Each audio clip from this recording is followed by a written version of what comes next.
So in this exercise, we're going to cover how GCD has some tools that can make making a raster dimensionally divisible, meaning its number of rows and columns are evenly divisible by its cell size, as well as its raw corner coordinates are divisible by its cell size.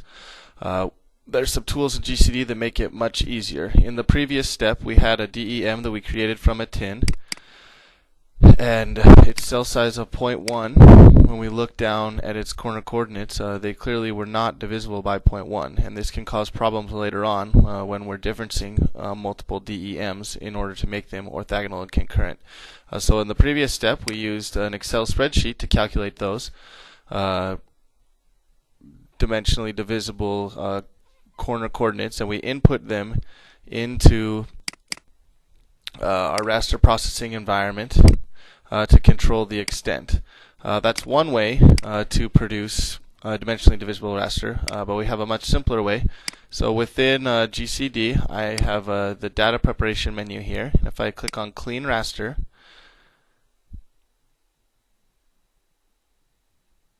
this will bring up the Clean Raster tool.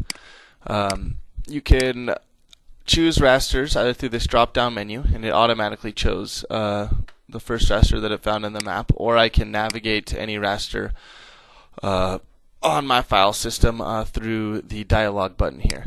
But as we can see, so these are the same raster properties that we accessed by double-clicking the raster and going to properties. We have the number of rows and columns, the height, width, and then the cell resolution. And then here we have the corner coordinates of our raster. And we can see that none of these are divisible by 0.1.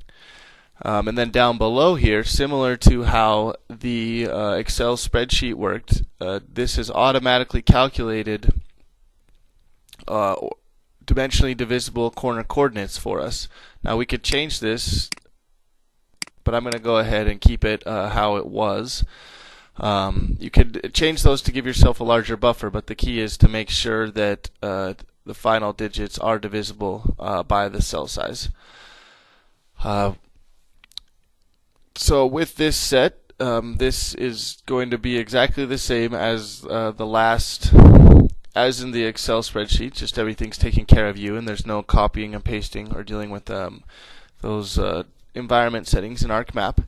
So once I've given it my raster and I'm satisfied that I have a good enough buffer and that it is orthogonal and concurrent, these will turn green when it is dimensionally divisible.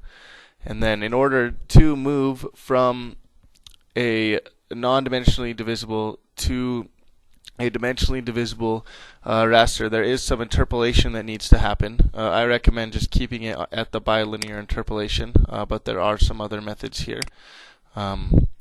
But with that, I'm just going to go ahead and click Create, or first I need to give it an output raster path.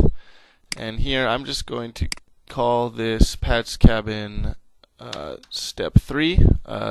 You can call it what you want, perhaps just Pat's Cabin 2010 DEM, as this is a DEM we will be using in further exercises. But with all that said, I can go ahead and click Create Clean Raster.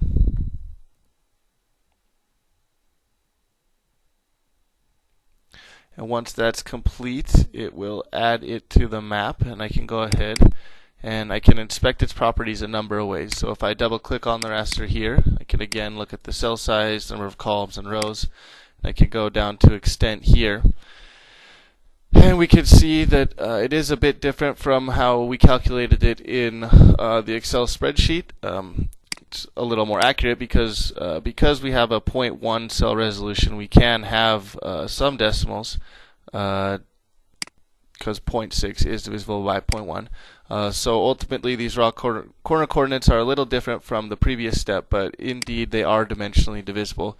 And this raster could easily be combined with another raster in a GCD project of 0.1 cell resolution. And it'll be much easier to make them orthogonal and concurrent. So with that, it's that simple. Just use the Clean Raster tool and load your raster, and then make sure you're satisfied with the output here and that everything is green, and you can have a dimensionally divisible raster to be used in a GCD project.